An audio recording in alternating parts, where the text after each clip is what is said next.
प्रिय प्रतियोगी, मैत्री इंस्टीट्यूट की सामान्य अध्ययन की श्रृंखला में आपका स्वागत है।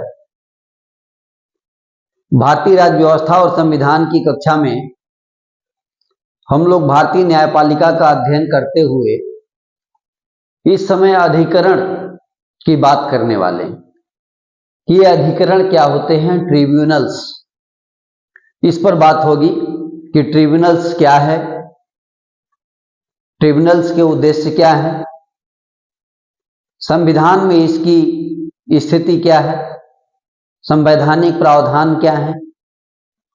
इन सभी प्रश्नों पर हम लोग इस कक्षा में बात करने वाले हैं। तो आइए बात करते हैं ट्रिब्यूनल्स क्या है। ट्रिब्यूनल्स जो है एक अर्ध न्यायिक निकाय होते हैं, अर्ध न्यायिक संस्थान होते हैं और विशेषज्ञता आधारित न्यायिक प्रक्रिया के द्वारा ये अपने कार्यों को करते हैं।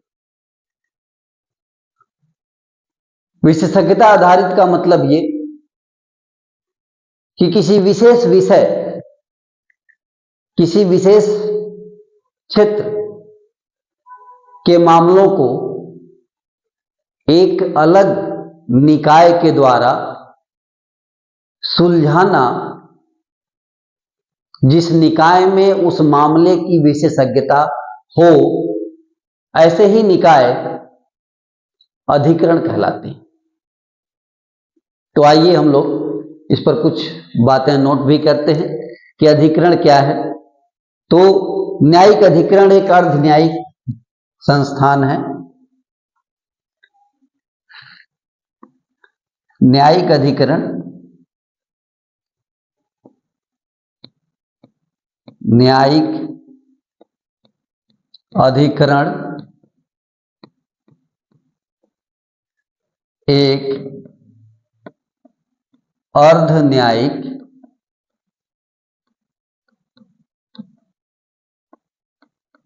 संस्थान है। तो ये बात आपने देखा कि ये क्या है, ये अर्ध न्यायिक संस्थान है, अर्ध न्यायिक निकाय है, बॉडी। इनका उद्देश्य क्या है ये जान लें। इनका उद्देश्य क्या होता है। तो इनका उद्देश्य है किसी विशेष विभाग से जुड़ी शिकायतों, किसी विशेष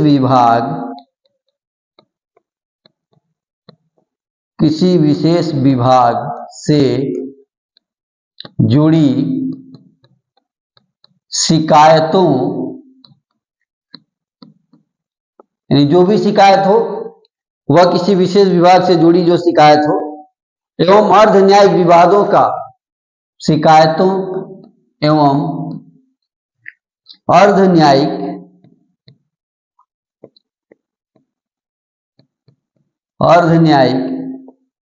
विवाद, अर्ध न्यायिक विवादों का क्या करना होता है, निपटारा करना होता है, न्यून समय में समाधान करना, न्यून समय में समाधान करना, न्यून समय में समाधान करना। आपने देखा कि उद्देश्य कैसे स्पष्ट होता जा रहा है। तथा न्यायपालिका के बोझ को कम करना, तथा न्यायपालिका के बोझ को कम करना, ये इसका उद्देश्य है। तो आपने उद्देश्य देखा। उद्देश्य क्या हुआ कि किसी विशेष विभाग से जुड़ी शिकायतों और अर्ध न्यायिक विवादों का न्यून समय में समाधान हो जाए, कम समय में समाधान करना है, और समाधान करते हुए न्यायपालिका के बोझ को कम करना है। न्यायपालिका में जो कार्य का दबाव है, जो मुकदमों की बहुत अधिकता है। इस अधिकता को कम करने का ये प्रयास है ट्रिब्यूनल्स। ट्रिब्यूनल्स की बात करें तो मूल संविधान में इनका कोई प्रावधान नहीं था, यानी मूल संविधान में अधिकरणों का कोई उल्लेख नहीं था। अगला बिंदु, मूल संविधान में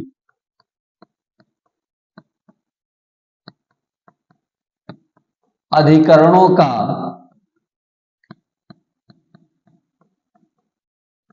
कोई उल्लेख नहीं,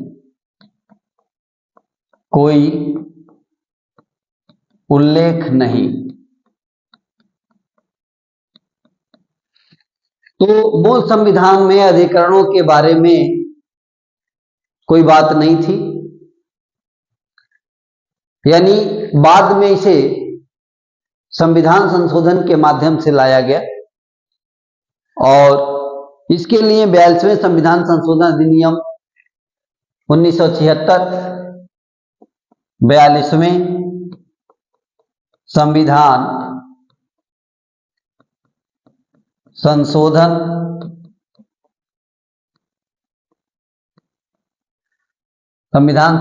अधिनियम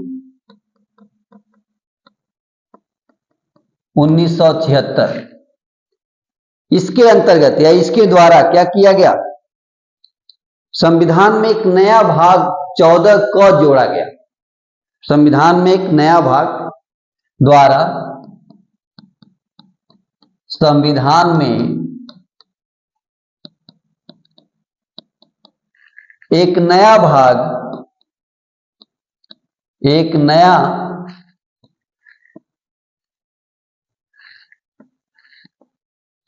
भाग 14 क जोड़ा गया। तो आपने देखा कि मूल संविधान में अधिकरण की कोई व्यवस्था नहीं थी। इसे 42वें संविधान संशोधन अधिनियम 1976 के द्वारा एक नए भाग 14 क को जोड़ करके बनाया गया। इसमें अनुच्छेद 323 क और 323 ख, अनुच्छेद 323 क तथा अनुच्छेद 323 ख जोड़कर, यानी नए भाग में क्या हुआ, 2 अनुच्छेद जुड़े और विशेष प्रावधान के द्वारा अधिकरणों का निर्माण जोड़कर विशेष प्रावधान के द्वारा अधिकरणों का निर्माण किया गया। अधिकरणों का निर्माण किया गया। तो इस तरह से अधिकरण अस्तित्व में आए। कैसे आए, आपने उसकी पूरी प्रक्रिया देखी कि किस प्रकार 42वें संविधान संशोधन अधिनियम 1976 के द्वारा 14 क एक नया भाग संविधान में जुड़ा और इस 14 क में 2 अनुच्छेद आए, 323 क और 323 ख। इस प्रकार नए प्रावधान यानी अधिकरणों की व्यवस्था की गई। अधिकरणों की शक्ति के बारे में कहा जाता है, इसको देखें, अधिकरणों की शक्ति के बारे में चर्चा करते हुए कहा जाता है कि सभी अधिकरण, कहा जाता है कि सभी न्यायाधिकरण न्यायालय नहीं होते, लेकिन सभी न्यायालय न्यायाधिकरण होते हैं। सभी न्यायाधिकरण, ये क्या है, सभी न्यायाधिकरण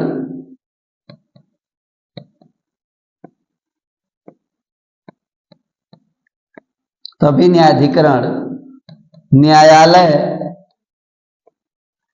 नहीं होते, परंतु सभी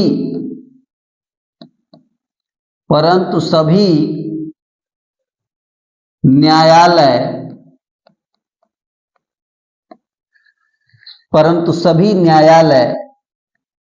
न्यायाधिकरण होते हैं, न्यायाधिकरण होते हैं।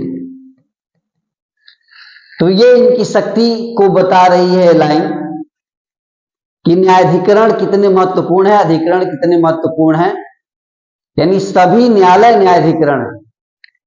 न्यायालय भले न्यायाधिकरण यानी न्यायाधिकरण भले न्यायालय नहीं है, लेकिन न्यायालय सभी के सभी क्या है, न्यायाधिकरण का कार्य करते हैं। तो थोड़ा सा एक बार इसको रिवाइज करते हुए काम खत्म करते हैं।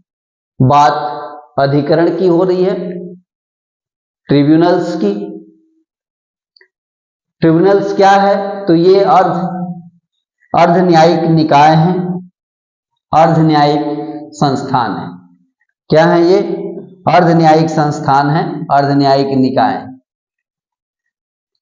इनका उद्देश्य क्या है, ये देख लें कि इनका उद्देश्य क्या है। इनका उद्देश्य है कि किसी विभाग से जुड़ी जो शिकायतें होंगी या न्यायिक विवाद होंगे, कैसे न्यायिक विवाद, अर्ध न्यायिक विवाद अगर होंगे तो उनको न्यून समय में उनका समाधान कर देना और न्यायपालिका के बोझ को कम करना, ये न्यायाधिकरणों अधिकरणों का उद्देश्य हो। आगे संवैधानिक बात करें तो मूल संविधान में अधिकरणों का कोई उल्लेख नहीं था। मूल संविधान में बाद में 42वें संविधान संशोधन अधिनियम 1976, 42वें संविधान संशोधन अधिनियम 1976 के द्वारा नया भाग 14 क जोड़ा गया और 14 क जोड़ करके अनुच्छेद 323 क और अनुच्छेद 323 ख ये जोड़ करके संविधान में अधिकरणों की व्यवस्था की गई। वो ये ध्यान रखना है कि अनुच्छेद 323 क और अनुच्छेद 323 ख ये न्यायाधिकरणों की स्थापना को लेकर के लाए गए, जो भाग 14 क में मिलेगा। तो इस प्रकार अधिकरणों का निर्माण किया गया। अधिकरण की शक्ति क्या है, इसके बारे में कहा गया है कि सभी न्यायाधिकरण न्यायालय नहीं होते, लेकिन सभी न्यायालय न्यायाधिकरण होते हैं। इस लाइन से इसकी शक्ति का आभास हो जाता है। भारत में तमाम विषयों पर ढेर सारे अधिकरणों की स्थापना की गई। उनमें से कुछ महत्वपूर्ण हैं, उनकी चर्चा हम लोग करेंगे, जैसे राष्ट्रीय हरित न्यायाधिकरण, एनजीटी नेशनल ग्रीन ट्रिब्यूनल। तो इस कक्षा में इतना ही। धन्यवाद।